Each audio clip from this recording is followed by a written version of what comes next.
right. I am fresh off of tour. I just got back from the Breaking Benjamin and Stained co-headliner.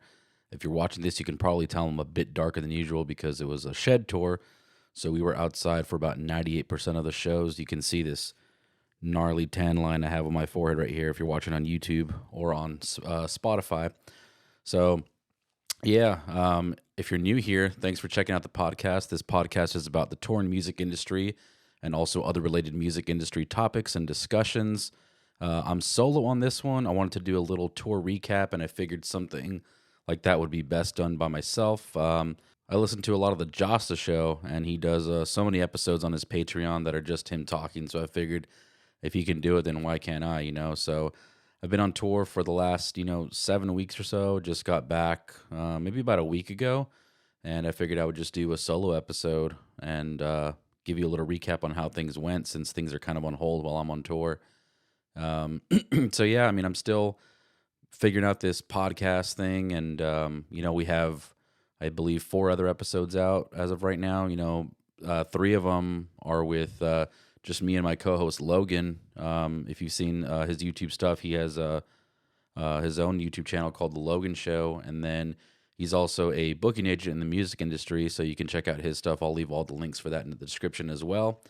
But yeah, I mean, sometimes we were, talking about discussions and things that we wanted to talk about or things that I wanted to talk about on the podcast, and I was just like, hey, man, do you want to, talk about this? I have this cool idea. We can talk about this. And he was like, well, sounds cool, but, I don't tour. And he was like, it sounds like that's more of a discussion for somebody who does tour. And we started running into that issue a lot in the beginning where there was a lot of touring related stuff that I wanted to talk about, which obviously makes sense for the title of the podcast. But, he does work in the music industry, but he doesn't tour. So like I said, that's where we were kind of hitting these roadblocks where it kind of felt like I was just, on this rant for, 30 minutes, an hour, or whatever it was, just talking about it. And he just, every time I give him a chance to chime in, he just didn't really know where to go with it because he couldn't relate. He would maybe relate it to something that he's familiar with, but it just wasn't working. So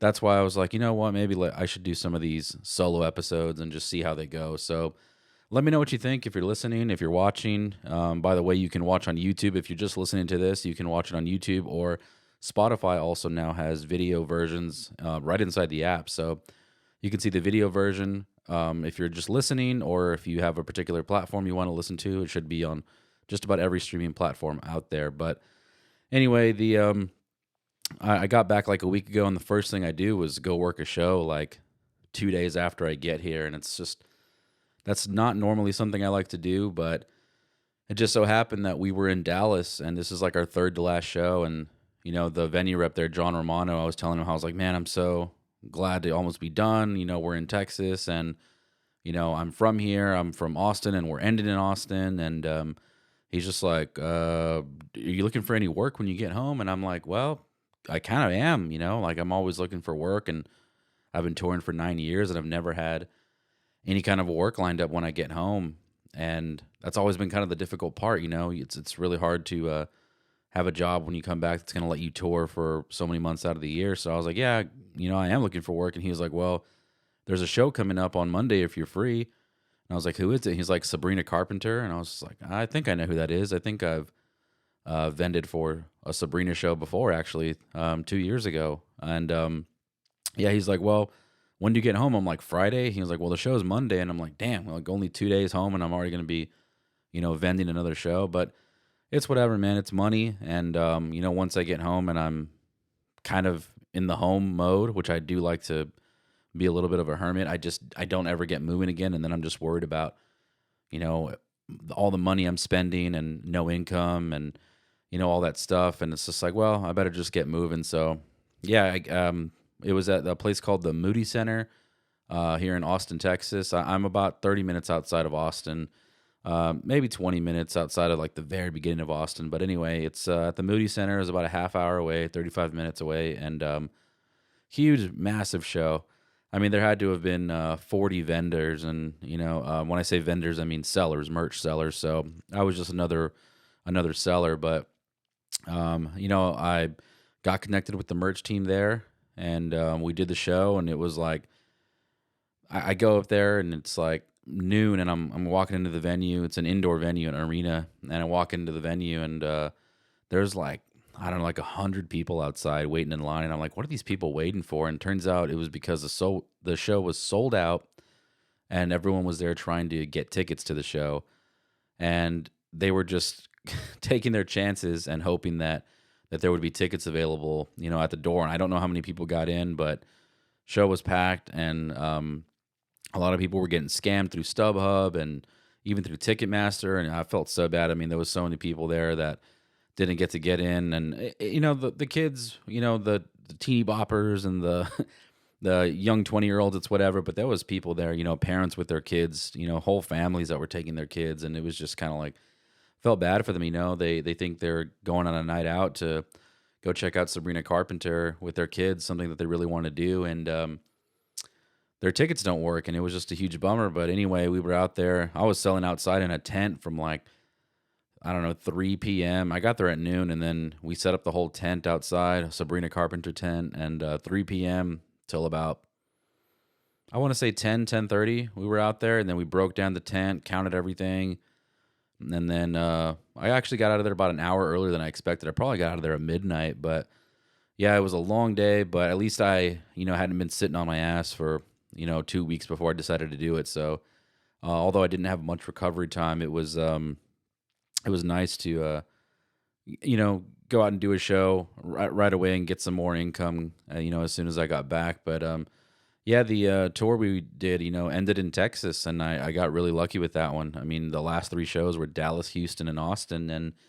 as I said, I'm from Austin as of the last 6 months or so. I used to live in San Antonio, and now I live in Austin. So, I got to just drive home, and I was like, man, this may never happen again. Um, I mean, I don't know if if I'll ever get that lucky. There was actually a few of us. The LD, the lighting director for Stained, was from San Antonio. Another one of the lighting techs was from Austin. Me and more people than I thought were from Austin. So a lot of us just got to drive home after the show, which was it was kind of nice to not have to ride a bus 6 hours somewhere, wake up at 7 in the morning, jump off, and you know get all your stuff and go to the airport and be at the airport on 2 hours of sleep or whatever it is, because sometimes we stay up in the front lounge just hanging out. And so yeah, it was nice to not have to do any of that, have all that jet lag and be all tired and everything. So I just got to drive home, which was really nice. So yeah, I mean, on this tour, I was, in case anybody doesn't know, I'm a merch manager as of, I guess, the last 3 years, pretty much post-COVID. I've been a merch manager. I used to do a lot of tour managing from 2015 to, 2021. My first years of touring, I was a tour manager. Then I started doing tour managing and merch. And then post-COVID, all the mask stuff and I don't know. I just tour managing discussions and jobs never came my way, so I kind of just took the merch gigs. And my first gig back from post COVID was Blue October, and we did a 3-month tour, and it was all merch, and that's ever since then I've just been strictly merch. Before this it was TM and merch, but it was more like club and theater level where you're able to do 2 jobs like that. The touring that I do now is at a different level, so. I was doing, I think the last band I worked for was a band Graveyard. We were on the Opeth tour, supporting Opeth, and I was TM and merch. But, for something like that, you don't really need to be all that available. You're able to pull it off where you can, come in, get the dressing room all set up, make sure the rider's there, get everyone what they need, cash buyouts for their food or whatever for the day for dinner, and then you can set up merch. And then once doors open, everything's kind of just kind of rolls the way it should. All the crew know what to do, the band knows what to do, so you don't really have to worry about it. So you're able to then be at merch from 6 o'clock doors till 11 o'clock end of show. So that's one thing. But now that I got into high volume merch, it's a completely different world, and I had never done this before, and this is kind of all I do now. So all I know is high volume merch, and yeah, I'm a merch manager. So that on a tour like this, it's called I referred to it as a shed tour, and for anyone who doesn't know, a shed means amphitheater. That's just an industry term that people use to call amphitheaters. I don't know where it came from. I guess because it looks like a shed with the canopy and everything, but yeah, it's a shed tour. So that means it's a shed tour. It's all venue sales. So in case you don't know, also there's artist sales and there's venue sales. So if it's a smaller tour, a club tour, theater tour, sometimes even these small arena tours, that are 3 to 4,000 people, it can be an artist sales show where that means I have to sell and I have to hire a merch team if I don't have enough people. If you're doing a club tour and it's 1,000 people, well, you can do that by yourself. Then you start to get into 2 or 3,000 people. You got to hire 2 or 3 or 4 more people. So on an artist sales tour, it's me managing everything, hiring staff, and making sure we know all the stuff is in stock. But on a venue sales tour, I just give it to the venue and they handle everything. So my job is, receiving shipments, keeping the truck organized, giving the venue enough product to make sure they have enough, depending on how many tickets are sold. If there's 7,000 tickets sold, you got to give them this much. But if there's 15,000 tickets sold, 20,000, you got to give them obviously double, triple that, depending on how many people there are. So that's my job, is to make sure they have enough merch, keep inventory, receive shipments. I'm basically just managing a truck and inventory and replenishing the venue when they need. So that's the kind of tour it was. But it wasn't even the summer tour, and thank God it wasn't, because we did summer these same sheds with Disturbed last year in the summer, and it was just brutal. You can't escape the heat. It's really hard. A lot of the times when we're counting in parking lots, and there's just no room. I mean, there's no room big enough to hold all of this product unless you're in Houston. That's an exception. They have a big air conditioned room, and we are very grateful for that because, geez, I mean, everyone knows how hot Texas is. So yeah, they have an air conditioned like VIP lounge that they use there for their counting room, but pretty much every other place is outside. You're using tables, boxes, unfortunately sometimes the floor to put this product on, just because there's so much of it. I mean, you got to lay it all out in dozens and confirm counts. I mean, you're talking thousands and thousands of pieces of merch here. So there's just a lot to count. It's just not like you can count one box at a time. It's a whole process. So my point is that, like, we're in the sun, and even though it's September, October, I'm still getting, the most gnarly tan lines everywhere. I mean, my arms, my ankles, I'm wearing shorts, so there's like a whole section of my legs that are just darker than everything else. I wore this hat, or a hat similar to this that you see me wearing pretty much the whole tour, because, I didn't start wearing hats until I was touring, because, even though we do get to shower every day, you sleep in a bunk and you wake up with bedhead, and, your hair's all greasy. I mean, I personally am not. I wake up and I throw a hat on, as many crew guys do. So I had this tan line. This band from the hat just sits right on my forehead, and every single day. And so now, if I'm going to go anywhere and I'm not going to wear a hat, I mean, that tan line's definitely going to be pretty obvious that I have it there. But yeah, it was still hot. I didn't wear sunblock. I didn't think I needed to. And then before you know it, I've got this ridiculous tan line on my head. So it's like, well, I'm just bound to this hat now, at least for the rest of the year, until I don't know how long it's going to take for it to go away. But anyway, I've been with Breaking Benjamin for about 3 years now. This is like my 7th tour with them. I think my first was in December of 2021. That was an acoustic club tour, a theater tour, acoustic theater tour. And then ever since then, it's been, nothing but arenas and sheds. And it's been, tours with Seether and Disturbed, who else? Starset, Daughtry, Alice in Chains. We've done a lot of good ones, but I like the sheds a little bit more because, to me, although they are hot, it is hot outside, they're more fun to me. And I feel like there's just more of the hangout vibe. Whereas like arenas, first of all, every arena more or less looks the same. There's something about arenas that, at least the arenas we've been doing, like the spring tours we usually do, are typically smaller arenas, and they're just kind of they're rather old, so they're kind of dingy. And then you have the showers there are not like the showers in the sheds. So the sheds are like, they're meant for entertainers, they're meant for bands. So they have individual nice dressing rooms with private showers, and they're more catered towards an artist. Whereas if you do these arena tours, these are hockey arenas typically, the ones that we're doing. And same thing with NBA arenas. I haven't really done NBA arenas. For some reason, every time we do arenas, they're like the hockey size arenas. So like the showers there are just like gym showers. You walk in and or prison showers, as some people refer to them as. But it's six shower heads, one just big room, and some guys are just like, well, it doesn't matter. I mean, if you hear the shower, someone's in there, but it's just it's just something about that I just rather not mess with. I don't know. I like my privacy. What can I say? Yeah, I do like shed tours. I think there's more of a hangout vibe. You're on these, you're in outdoors, and the shows are typically bigger. When we're doing these arena tours, we're doing 4 to 7,000 people, and the sheds are typically, I think the smallest we saw was probably 7,500 people, and the biggest we saw was, on average it was like 15,000, but we saw as high as 23,000 in Noblesville. So just a lot more people. The vibes are different.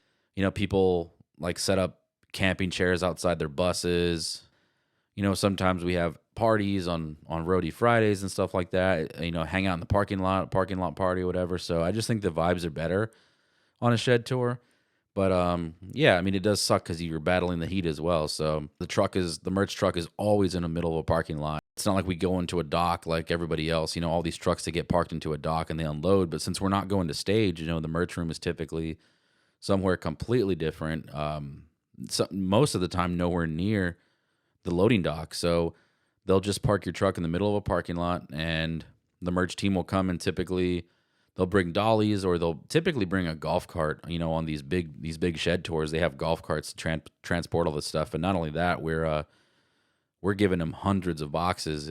So it's they are typically pretty prepared for that. So the first thing we do is we crack that door open, and we give them the returns. So the returns are, some people get confused when we say returns because they think like returns, like people returning shirts, and I'm like, no, it's what you count out at the end of the night. So if you're in one show and you give them some 1,000 shirts and you only sell 500, well, you have 500 shirts that are returned, is what they're called. So those are your returns. The first thing you do is you crack that door and you throw out all the returns. You get them out, whether the venue's ready for them or not. On this tour, we were just pulling out all the returns, setting them to the side, and that way you start your pull, and your pull is what you need for the day. So if you get a tour shirt that typically sells 200 of them per day in large, and you've only got 50 left over from the night before, well, you've got to pull 150 more. So you take out all your returns,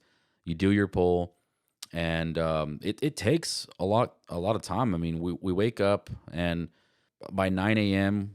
we wake up, go have breakfast. We're in the truck by 10 a.m. It takes from probably 10 to 1 p.m., at least for me. I mean, sometimes you're receiving shipments in the middle of that too. It's not like you're just like, here's all the shirts. I mean, you got to go through every shirt, every size, every trinket, every item, and you've got to look at how many you need and count all that stuff out and give it to the venue. So it takes some time. I mean, and not only that, we're in a shared truck. So on this one, Stained and Breaking Benjamin are sharing a merch truck, and thank God I have a side door. But for the first, 2 weeks, that side door was completely blocked because I had so much product that I had to put it in front of that door. So, the hard part about that is it's got, you got Nate, who was working for Stained, and you've got me working for Breaking Benjamin, and then you've got Tyler, who's doing VIP for both bands, and we're all working out of the same truck. And 3 people in one truck doesn't sound like much, but when you think about it, and those doors open in the back, there's only one way in and out if the side door is blocked.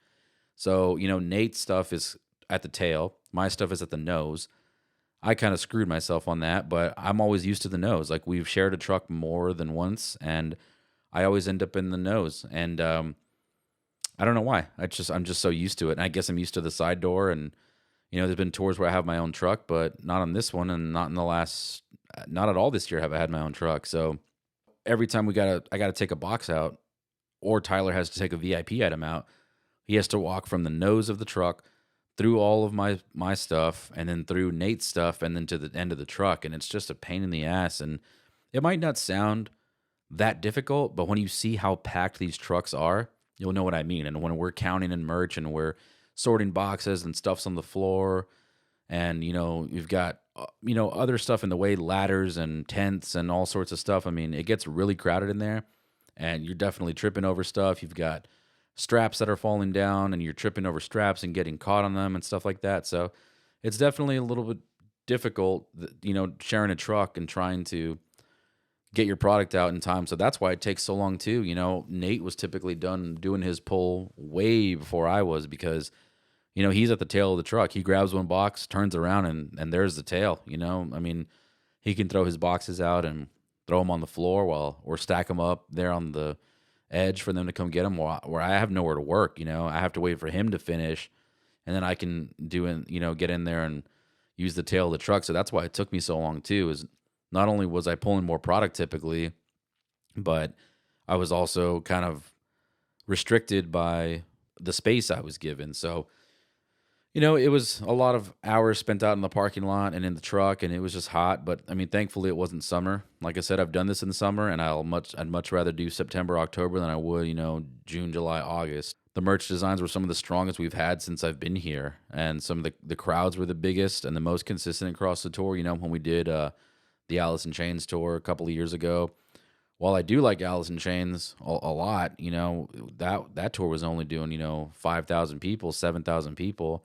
Yeah, and overall, it was just a really great tour. I mean, it was a lot of work on me because obviously the more we're doing in sales, the more work it is, the more shipments I'm receiving, the more merch I got to give to the venue. All around, it was just busier, but the band always appreciates all my hard work, and it's nice to be appreciated. So anybody from the band, that's listening, I know Aaron, I know you're listening.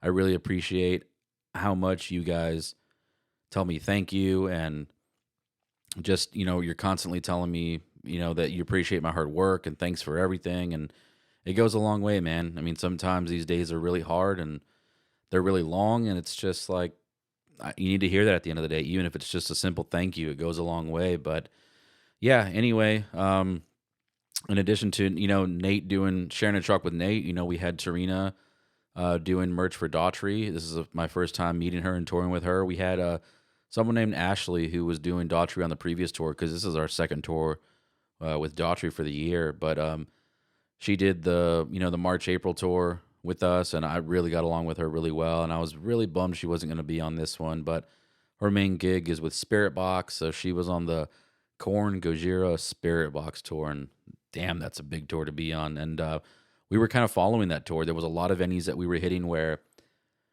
Korn was there the night before, or they were there 2 nights before, or they were coming the day after, or whatever. So we were in the same area as that tour a lot.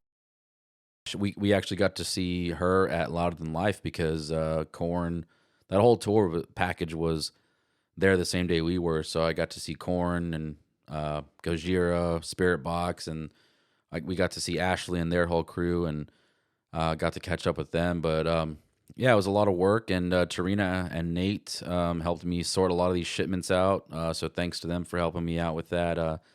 Tarina especially, she was working for Daughtry, and when you're with a support band, you typically do, you don't do as much in sales as like a headliner. So she was, had a lot more free time, and she was like, "Hey, if you need help with anything, just let me know." And shipments were starting to get heavy towards the middle, and we started off with a really packed truck, but then once that you blow out all that initial shipment, you're starting to get heavy shipments, and it's like 3 or 4 pallets, 6 pallets, and it's like it's not that hard if you were on a dock and you could just push these pallets in and just stack them up. That's not that hard. But when you're working with, like I said, the truck being in the middle of a parking lot, and it's really hard to get a forklift. And not only that, there's not even space for that in the truck to be putting stuff up on a forklift. There's just no space. I mean, if you saw the way the truck's set up, I'll put some, video here or photos if you're watching this, and you can see what I'm talking about. There's boxes stacked to the left and to the right, and you have this main aisle, down the center of the truck. And sometimes, like my boxes are all the same, and they're all stacked nice and neat. But Nate's boxes, he was getting 4 or 5 different types of boxes. They're collapsing because they can't take the weight from stacking them 8 high, and it just becomes a mess. And then you can't fit a pallet in there. You can't fit a pallet jack. You can't just come in and out of the truck like like some people might think. And so what we would do is a lot of the times you need two people to do these shipments. You need somebody just on the floor taking these shipments and putting the boxes inside the truck, like on the tail of the truck. So um, they're putting them on the edge of the truck just so you can grab them and put them where they belong inside the truck. So I would say it really does take two people minimum. If you're doing it by yourself, it sucks. And you can do it. If it's a pallet, maybe two pallets, you can do it. But three pallets or more, it's a lot of work to be, you can't be, I mean, you can, but it just sucks jumping off the truck, stacking 5 boxes in, pushing them forward, stacking 5 more, pushing them forward. Then you got to climb into the truck, grab those boxes again, put them away. You're touching the same box way too many times, and it's just not ideal. So I definitely appreciate Tarina's and Nate's help whenever they help me out with these shipments. And we did the same for Nate. Tarina never really needed our help because she never really had that, too big of a shipment. So yeah, just really hard working, in a shared truck. I think once we realized how this tour was going, we kind of thought, well, maybe we should have gotten our own truck, but it was too late at that point. I mean, we were already, 2 weeks into the tour and just kind of had to roll with it, but collectively we started out with 18 soft. I think it was, 7 for Stain, 7 for Breaking Benjamin, 3 for Daughtry, and 1 for Lakeview. So that's 18 soft, and that's 18. What I mean by soft is that's 18. Like, so what they refer to as soft is like a shirt or a hoodie. That's soft, or a jacket, or anything that's wearable. A hat wouldn't be. A hat's considered an accessory. So, it was like 18 soft, and then everyone had their accessories. I think Daughtry had 2 or 3 accessories. Lakeview had 1. And then I think Stained and Breaking Benjamin had 6. So you got to think about that. That's a lot of items for these venues to be able to display, and a lot of these shirts are front and back. So not only is it 18, if they're front and back, that's 36 spots that you have to display, and it's not always possible. And then as the tour went on, we ended up I think with 21 soft because I think Daughtry added a couple of items and Lakeview added a couple of items. They got approved, and I was just like, man, these venues, 21 soft, that's a lot to display. That's, 42 if it's front and back. It's just a lot. But the venue's the one who has to deal with this. Fortunately, I don't, but I always, you don't want to just screw your venue over and have them, well, here's 40 items to display, 40 soft items, just figure it out. You got to be somewhat reasonable. These stands are only so big, and they can only hold so much product. So these bands, whether it be Daughtry, Stained, or us, were out of items, and so it was supposed to be 21, but it ended up being 19 or 20 or whatever. So sometimes that cut them a break, but yeah, it was a lot of items to display, and some of these places have really big merch stands, and they have no issues with that, and then other times they're like, well, we can do it at these 2 stands, but the other 2 stands, we're going to have to cut, designs from every band or something like that. So, or sometimes they'll only hold the headliner or whatever. So, I mean, it's a lot to deal with if you're on the venue side of things. So you have to work with them on what you can cut in what stands and just kind of compromise because, 40 items, front and back is just not going to fit in every single stand in every single venue. So, that was, a little bit of a challenge, and it always is. These tours, I know Korn was doing, they had 2 semis worth of merch from what they told me, and I know they did. I think it was 2 semis with Gojira as well. So I know one of them, from what I heard, was one of the semis was just all hoodies, and that's not surprising because these hoodies take up so much space. Sometimes it's only 18 to a box, 24 to a box, and in my case, sometimes it was only 12 to a box or 9, depending on the sizes of the box and the sizes of the hoodies. So yeah, I mean, it's a lot of product to deal with, and these hoodies take up a lot of space. But yeah, for the designs, I don't know if any of you guys were at this show, but like I said, I thought these designs and were some of the strongest we've ever seen, at least since I've been here, since 2021, and I think the band would agree, and everyone involved. We even did like an event tee at the big shows. I think Noblesville and the 3 Texas shows. We did an event tee, so If you're watching this on YouTube, I'll put the graphics up on here so you can see them. But yeah, we had an Eagle event tee that was specific to that show. I think the one in Noblesville, had the eagle holding the state of Indiana instead of the Breaking Benjamin logo, and the same thing with the Texas ones. And then we also had a regular Eagle tour tee that was sold throughout the entire tour.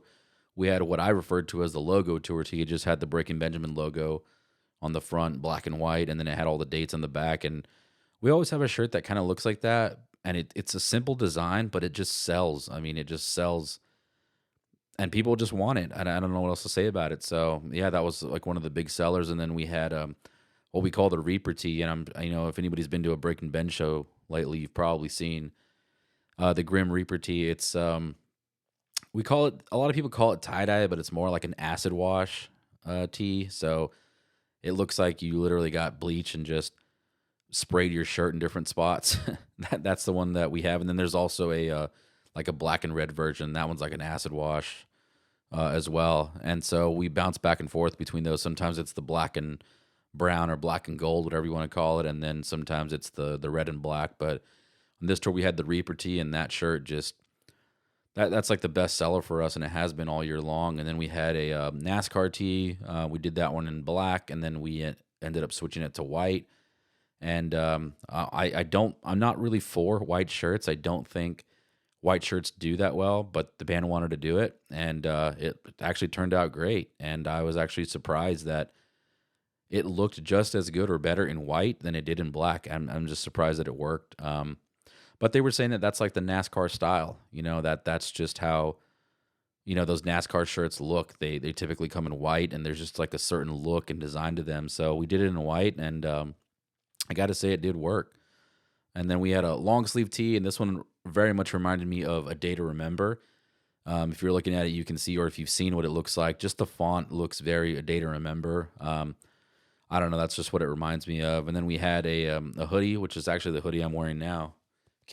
Can't really see it, but yeah, this is like my favorite hoodie that we've ever had. I mean, ever. Like the front and back of this thing is just, I had to grab one for myself just because I was like, damn, that's like the best, coolest hoodie I've ever seen. It's got this look that it's kind of like, it looks like it was scraped. I don't know. It reminds you of like concrete or something. I don't know what it is about it, but it just looks awesome. So I had to grab one for myself. And then we had a coach's jacket as well, in addition to the hoodie. And then we had a bunch of trinkets. We, sell signed drumsticks, signed set lists. We had koozies. We had, what else did we have?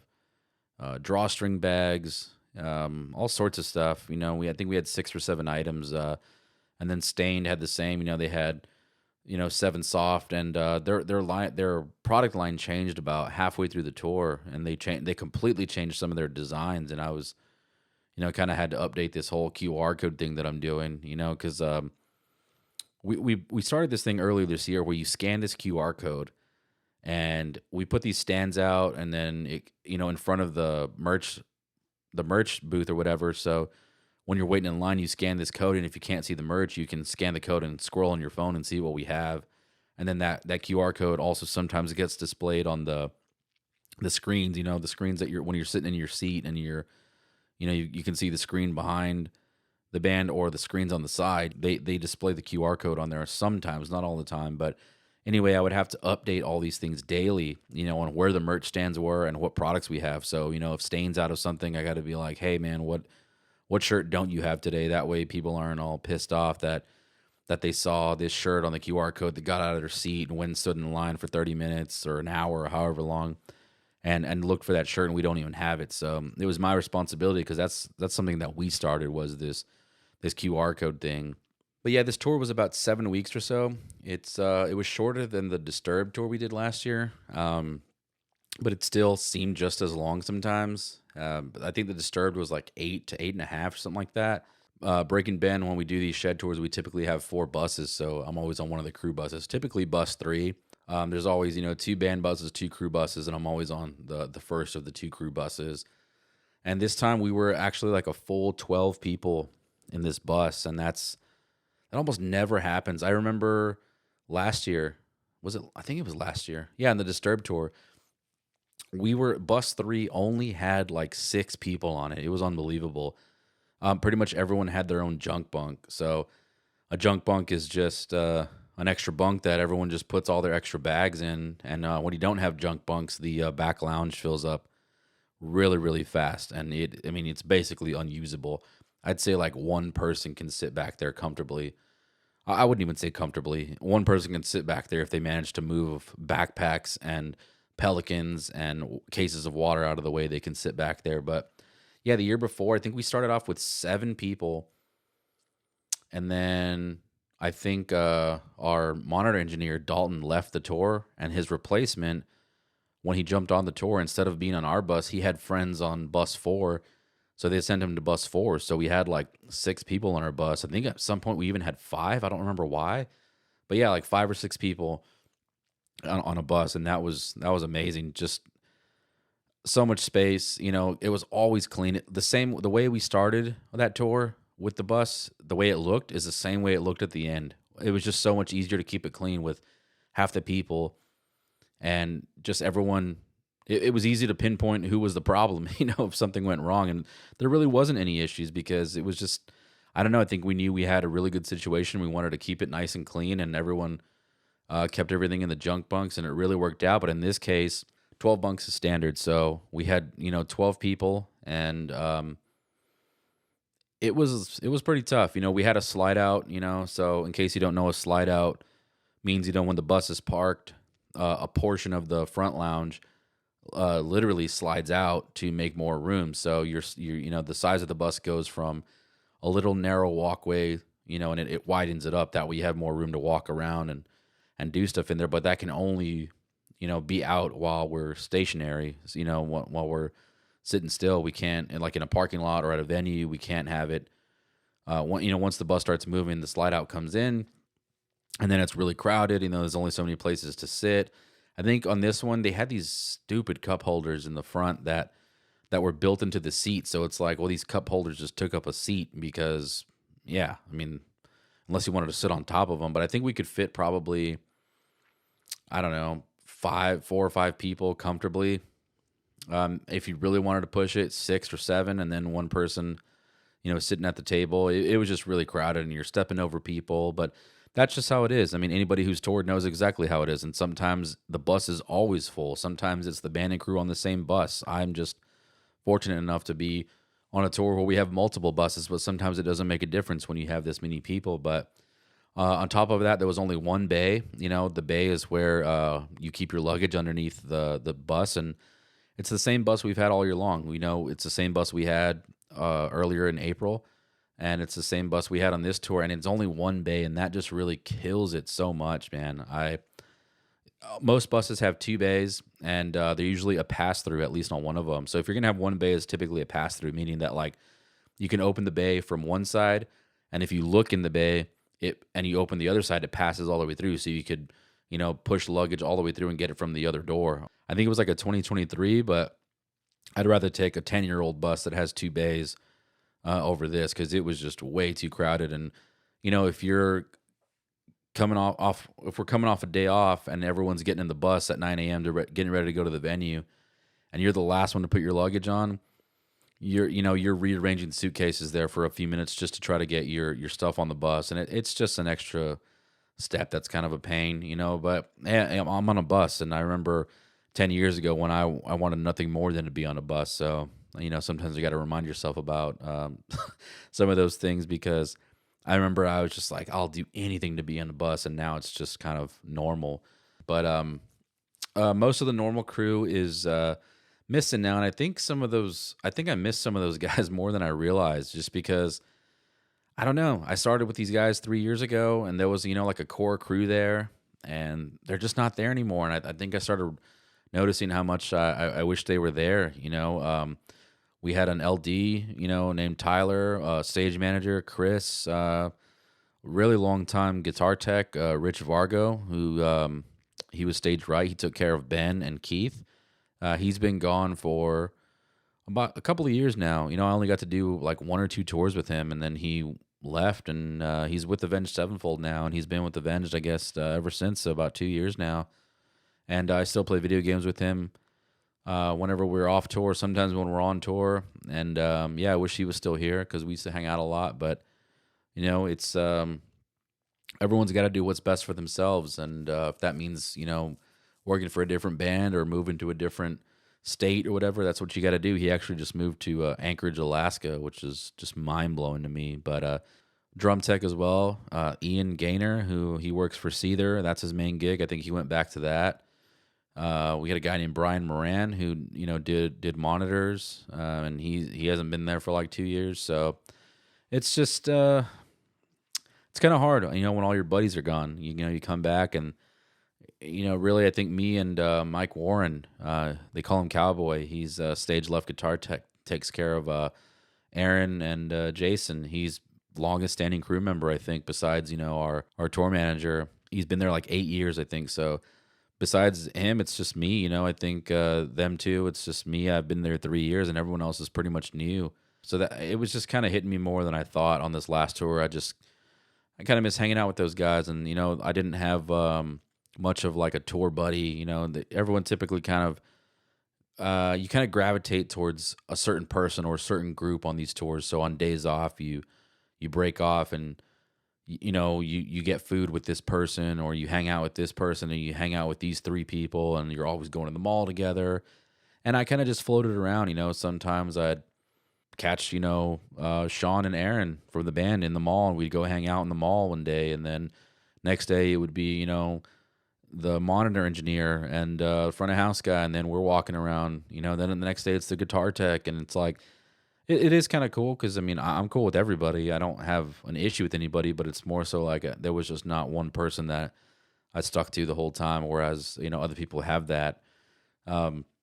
But everyone was still cool. We had a lot of cool people, regardless of how long they've been there, and I really enjoyed meeting everybody. And the way this industry works is it's all about networking. So actually, it's actually more beneficial in the long run to meet new people. And everybody knows that. Anybody that's in the industry will agree with that. The industry is all about networking. So the fact that there's 10 new people versus 10 old people returning, it's going to be more beneficial in the long run. You might run into somebody who works for so and so, and next thing you know, you're getting an email or a call or a text saying, hey, do you want to work for, I don't know, Rage Against the Machine or something, Tool, who knows? And it's like you wouldn't have had that offer had you not met this person on the last Breaking Benjamin tour.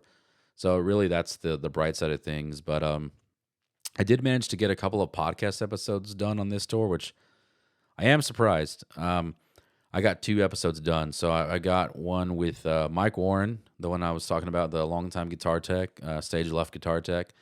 And then I also got done an episode with Blake Bailey, who's the drum tech as of this year. And probably 2 of my favorite people on this tour. And I just, there's a reason I asked them. I just really get along with them really well. And I felt like I wanted them to be, some of the first guests on this podcast. Blake was my first in-person guest, and then Mike was the second one. And Cowboy, Mike, whatever you want to call him, he kind of gave me a hard time after doing Blake's. He was just like, oh, so it's okay. I didn't want to do it anyway. You're going to do a podcast with Blake? That's fine. And to be honest, I really just didn't think that that he wanted to. I don't know. That comes with low self-confidence, and I just don't think anybody cares to hear about this podcast or care about anything that I'm doing. So I was just like, well, I didn't know you wanted to do it, man. And then next thing you know, he's like, well, if you want to have me, just let me know. And I'm like, would you really do it? And he's like, yeah. So on the day off in Houston, set everything up and got one done with him as well. And it went really well. And I'm really glad I did it. So those 2 episodes will be the next 2 coming up after this. And, I've already had them filmed. I just don't have them edited, but I wanted to get this recap done first before putting those episodes out. So I am really glad I got those done, and they were in-person video versions. Everything went well, nothing messed up. My equipment, thank God, just didn't fail me, and so I'm glad I got those done. So you'll see those episodes coming out in the next few weeks or so. I'll start editing those right after this one. As far as footage goes, I got a lot of footage on this one. I always try to edit on the road, but it's just hard, man. I've been meaning to do tour videos and tour vlogs for years now. For anybody that knows how many years I've been talking about this, I started this whole thing in 2018, and it was just a thought. And ever since then, I've had an excuse on why I can't do it. And finally, this year, I was just like, if I don't get this thing going this year, I'm just not going to do it. Like I've spent the last 6 years just trying to get this thing going. And, I had Instagram accounts and YouTube accounts, and I would post, live footage or whatever, but it was just really low effort. And I just always had an excuse on why I couldn't do it. And some of it was a legitimate excuse. I wasn't living in the space I am now, and I didn't have an office to do all this stuff in. I didn't have decent equipment. And not only that, the rate of technology and how fast things go, I just didn't have a nice camera. I didn't have the camera that I use now where you can just magnetize it to your shirt and just record like that in first person view. So there's a lot of reasons I didn't do it before, but they were also just excuses. So anyway, I took a lot of footage. I was going to try to edit some stuff on the road, but it's just hard, man. I've tried to do it every single tour, and it's just, even to do like a TikTok video or like a reel or a short is just so much effort. I think I did one video, and it was when we went bowling, because we went bowling as like an end of tour celebration. The bus driver paid for everybody to go bowling, which was cool. And so I made a reel out of that, and it felt good to put something out, but that was just like the smallest thing. It was like a minute long reel, and it took me, I don't know how many hours. So, the days off for me are basically just recovery days. There's certain people out there who want to constantly be moving and doing stuff on days off, and it's just like, I need my time to myself to recover. And for me, it's just spending time in the hotel room, laying down, watching TV, grabbing food, lunch, dinner. For me and my job, I have to do a lot of emails on the days off. I have to advance these shows, so I have to email the venues and all the information. Here's how much merch we're bringing. Here's what you can expect, how many designs. That way they can staff properly. They can't, if you're bringing in 20 designs and they're expecting 5 designs, well, that's just not going to work. And then if you're doing half the sales that they're expecting, then, they're going to be heavily staffed. And on the opposite end of that, if you're doing more sales than they are, then they have to, double the staff. So that's why you advance, just to make sure that everything is properly staffed and they're prepared for your tour to come in. So a lot of the times on these days off, all these other people, like, the production assistant or a lighting director or guitar tech, drum tech, a lot of the times they don't have anything to do on these days off. So it's not as easy for me to go and, as soon as we get in our hotel rooms, just get up and go start doing stuff. And my job is a lot more labor intensive. I'm lifting hundreds of boxes a day and getting multiple shipments. So these days are just recovery days, and that's just how I like it anyway. If you're spending all day in the sun on show days and lifting boxes, the last thing I want to do is be walking, miles and miles at the mall or all over, the city of wherever we're at. So I will get out and go to the mall for, an hour or two. But I typically, once I get out and once I'm come back to my hotel room, I really don't leave again unless it's to get, dinner. So that's just how it is. So even though I do spend a lot of time in the hotel room, I can never find the time to edit. And it's something that I don't know if I'll ever be able to do, just because, there's just so much footage on this tour alone. When I got home, I put all the footage together. I had to buy an extra hard drive while I was on tour because I was running out of space, an extra solid state drive actually. And I put all the footage together. I had a terabyte of footage from one tour. So it's all filmed in 4K. So that's a huge part of it. But that's, footage from the camera that I have, from the phone, everything collectively, a terabyte. It was over a terabyte. And that just blew my mind that I took a terabyte of footage. So at this rate, every tour I do, I'm going to have to buy, I don't know how many, 5 hard drives a year or something like that if it keeps going at that rate. I got a lot of footage, so I plan to put out, some vlogs once I get these podcast episodes out and start putting out videos, because we're hitting the end of the year and I've only, done a couple of videos this year, which were actually pretty successful. But if you haven't seen those yet, you can check those out. One of them is The Day at Incarceration, which is about an hour long. It's a pretty lengthy one, but got a lot of good feedback on that one. And then I did a video of Korn Sidestage at Louder Than Life. You can check that one out as well. I'll put links to those in the description for you.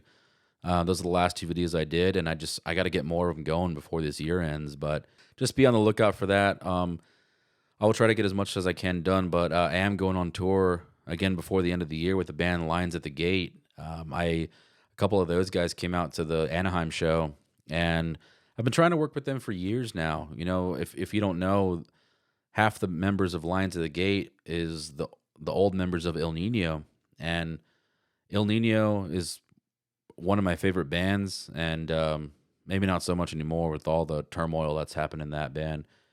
But they were always one of my favorite bands, and I really like those guys, and we just always tried to work together. And you know, I told them, I was like, well, if I work with you guys, I don't want to do merch. I was like, I want to do backline. I'm trying to get into backline, and if you want me to tour with you guys, I don't want to do merch. And finally, we were able to work it out to where they had a merch person, and they were like, all right, well, we've got this run with Upon a Burning Body coming up in December. It's only like 6 shows plus 2 rehearsal days. Like, do you want to do it? You can do backline. And I was just like, hell yeah, that sounds perfect, man. A month at home and then out for like a week.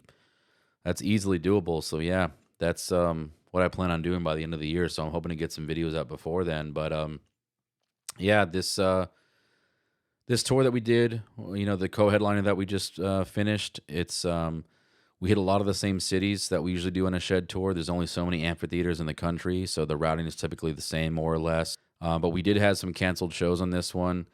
It's always the Florida shows. I think since I've started with Breaking Benjamin, we've had Florida shows canceled every single year that we've done these. And it was, of course, Tampa and West Palm Beach. And, of course, it's expected, but it's crazy like how we just go through. I mean, I guess it's not that crazy because Florida is just always affected by hurricanes, you know. But anyway, yeah, we show up to West Palm Beach and Tampa. No, we show up to Tampa first, and that one's canceled. And then the venue rep's like, I highly doubt you're doing, you know, the show tomorrow. And of course, we get there, West Palm, and it's canceled as well. And you know, of course, there's shipments that are getting sent there, and I'm trying to track them down. And on one of these shows, the West Palm show, the UPS truck hasn't shown up, and we're trying to leave to get out of there because of the hurricane. And, you know, I'm just like, man, like this shipment's supposed to show up, and if I don't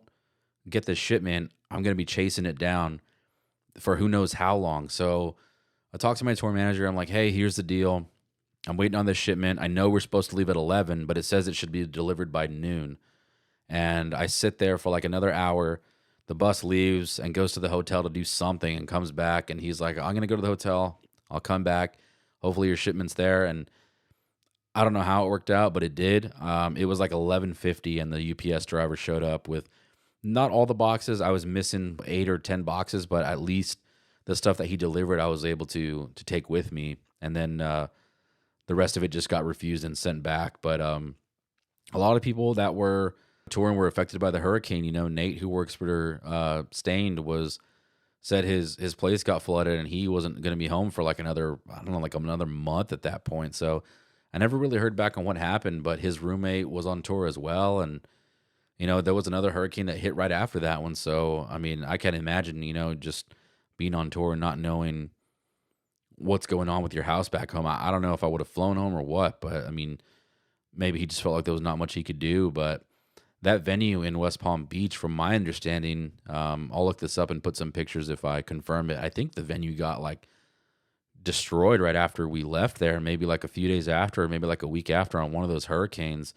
I did see some pictures, but just to make sure I got my facts straight, I'll look it up and figure it out. But I think I saw some pictures of like the roof being completely torn off of the venue. So I don't know how long it's going to take to repair that.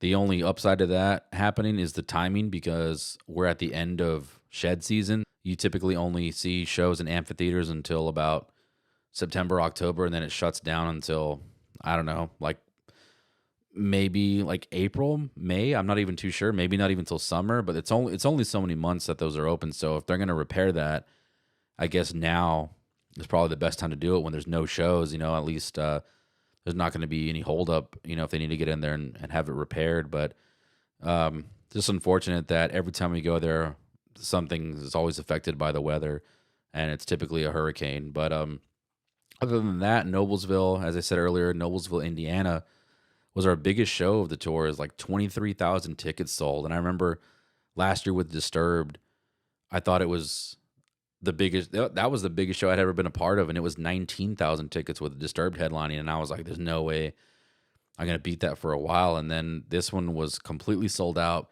like 23,500 and some tickets sold. Like it was just insane. It was only like the third show, and thankfully I had full stock on everything.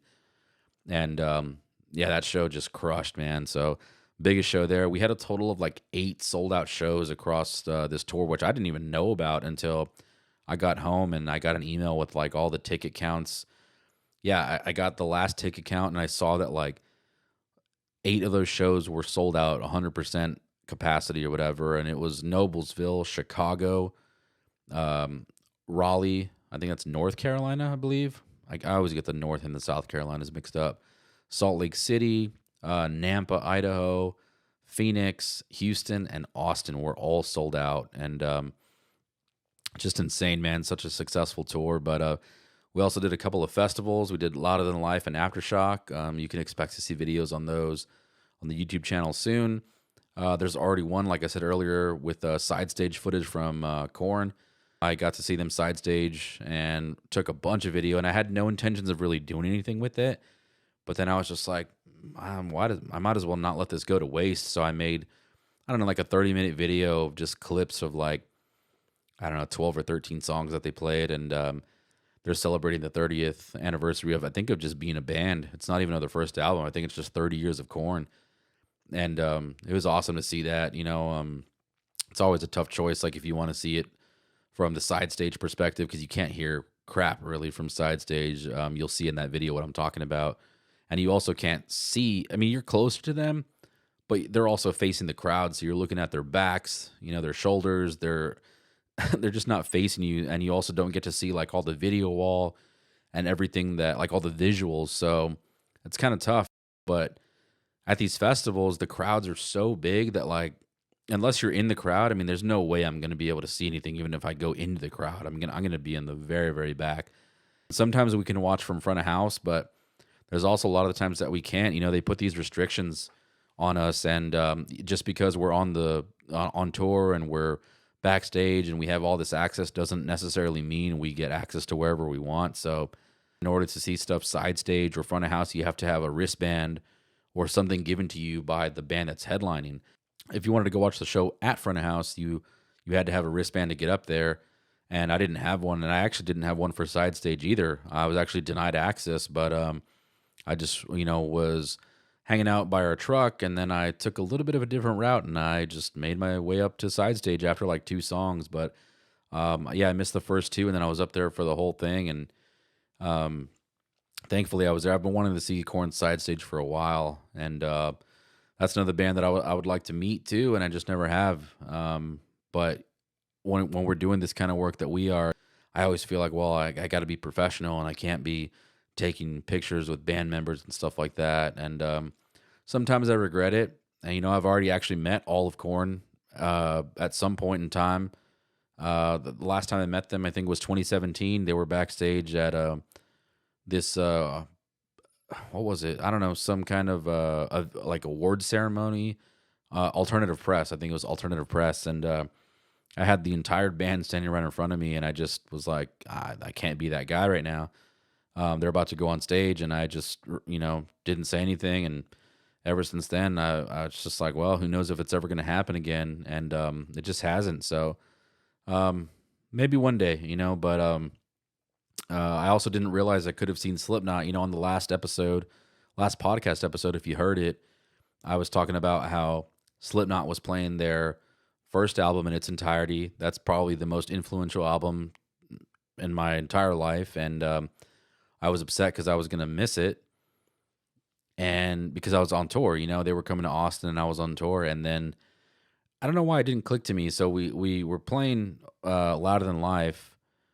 No, we were playing Aftershock. So Aftershock is in Sacramento, and we had 2 days off in Sacramento. and we were only like 15 minutes from the venue, but it didn't click that Slipknot was playing there the night before that we did, and I could have gone. I mean, I didn't ask for tickets or anything, or didn't ask if I could get access, but I also didn't try. And it turns out that our security guard was like, "Why didn't you just ask me? I could have gotten you tickets. I could have gotten you front of house wristbands." And I'm just like, I'm bummed about that one, man. I did have an opportunity to see it, and I didn't get to. But what can you do? You know, when you don't know, you just don't know.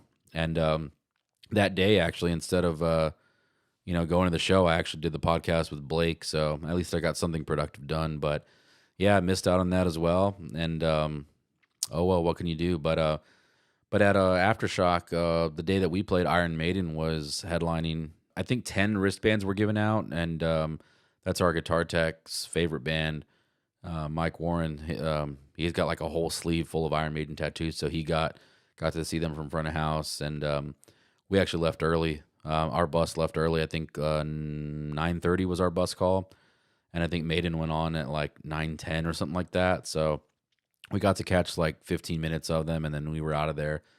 And part of the reason was because we were going to hit LA traffic, and we just had to leave early, so we missed out. But not that big of a deal. I mean, it's just not always going to work out. But we got to check out a bunch of bands, and I think the Korn Sidestage thing was more for me anyway than the Maiden thing. Don't attack me if you're a Maiden fan, or I respect Maiden. They're just not what I grew up on. So I think the Korn, a lot of the life was more my thing anyway. Yeah, we finished the tour, wrapped up in Texas, like I said earlier.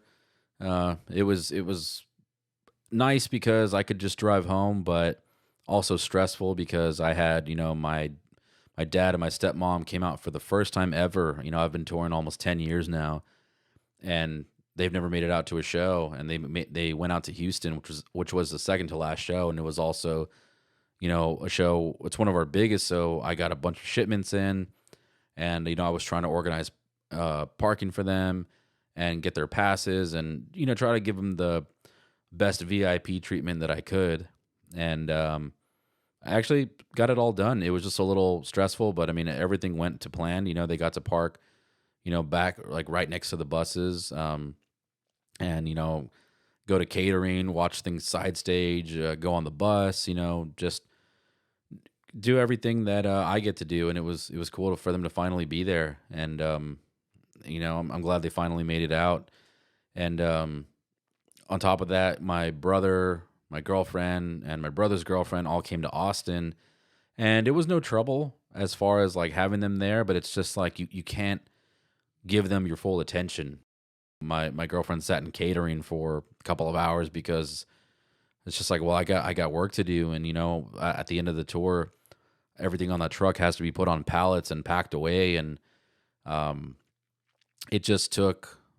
It takes a long time. I just can't hang out all day. So that's the downside of having a hometown show.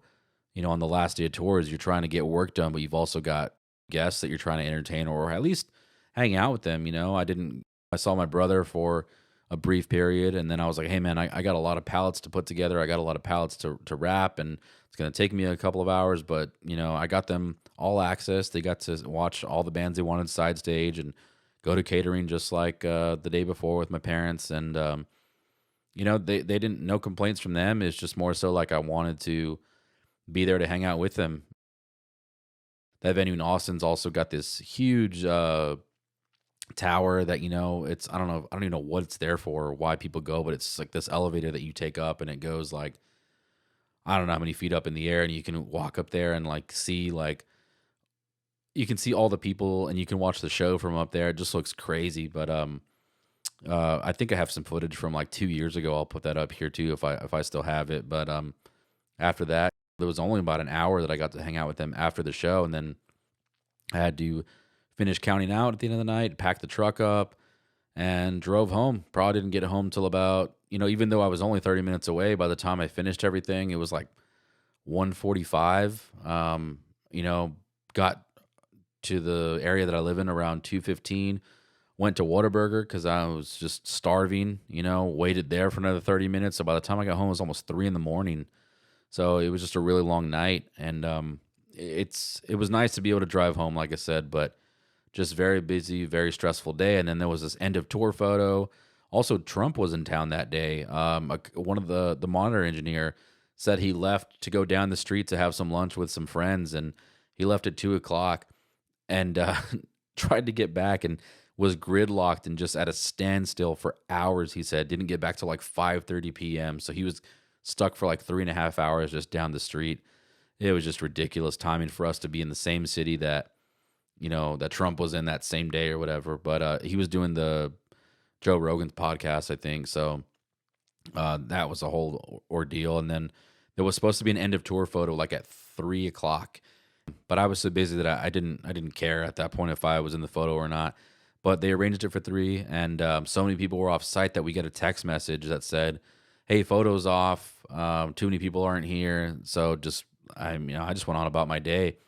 And then I end up, going towards the stage at around 3:10 to do something else, not even for the photo, thinking that the photo was not even happening. And I see like every single band and crew member coming off the stage, and I'm like, well, I guess that end of tour photo happened. And I didn't really care anyway. Like I said, I was so busy. There was a bunch of band members that weren't in it, a bunch of crew members that weren't in it. But I think what happened was maybe the message didn't get across to everybody that we weren't doing the photos. So like, everybody ended up on the stage anyway, so I think they were kind of just like, well, we've got everybody here, why not just do it? So they took a photo anyway, even though it was incomplete. But that's all I got. I just wanted to come on here and do a tour recap. This might be something I continue to do in the future. I don't know. Let me know what you think about it. If you think it's dumb, if you think it's awesome and you want to hear more of it. But either way, I appreciate you listening to me ramble for over an hour if you made it this far. If you like what you hear, please consider subscribing to both the podcast channel and the main channel. I know it can be kind of confusing here, but I have the main channel is called Take Me on Tour, and the one you're watching this on or listening to this on, if you're using YouTube, is the Take Me on Tour podcast. And for many different reasons, I have 2 different channels. So the podcast one is separate, and the main channel is its own thing as well. So the main channel is where you're going to see all the regular tour videos and vlogs and anything like that. And then this one will strictly be just for the podcast. So I'll put links to both of them in the description as well. So in case you're confused, you can subscribe to both of them. I appreciate anybody watching any videos on either channel. It's a lot of work, and I'm still trying to keep up with it, and still trying to figure this whole thing out. Like I said, the podcast has been kind of, different things, some remote interviews, some in-person interviews, some with just no guests at all. So I'm still trying to figure that out. But you can expect more videos from me soon. Once I get these other episodes out with the 2 guests, I'm going to start putting out videos of tour vlog stuff. So if that's what you like to see, just keep an eye out for that. I know there's a lot of people that are doing that now. And back when I had this idea in 2018, it was like not really, I don't know if I'd say it was unheard of, but it definitely wasn't as big as it is now, but social media has just gotten even bigger. Well, YouTube's gotten even bigger. More people are doing it. And, TikTok brought a whole new light to short form content. And, if that's what you like seeing, there's a lot of people out there that do this. And I'll be putting more videos like that out there soon. So just keep an eye out for those on the main channel. But also check out all the socials, as well as takemeontour.com. Episodes with Blake Bailey and Mike Warren are coming up soon. Thanks for watching and listening. And thank you to everyone on this tour who made it such a success. It was really great to be a part of the most successful tour of my career and the band's career. And yeah, man, I just can't believe I'm doing this almost 10 years later. And it's crazy to think that I've survived. But anyway, that's it for now. I'll talk to you all soon. See ya.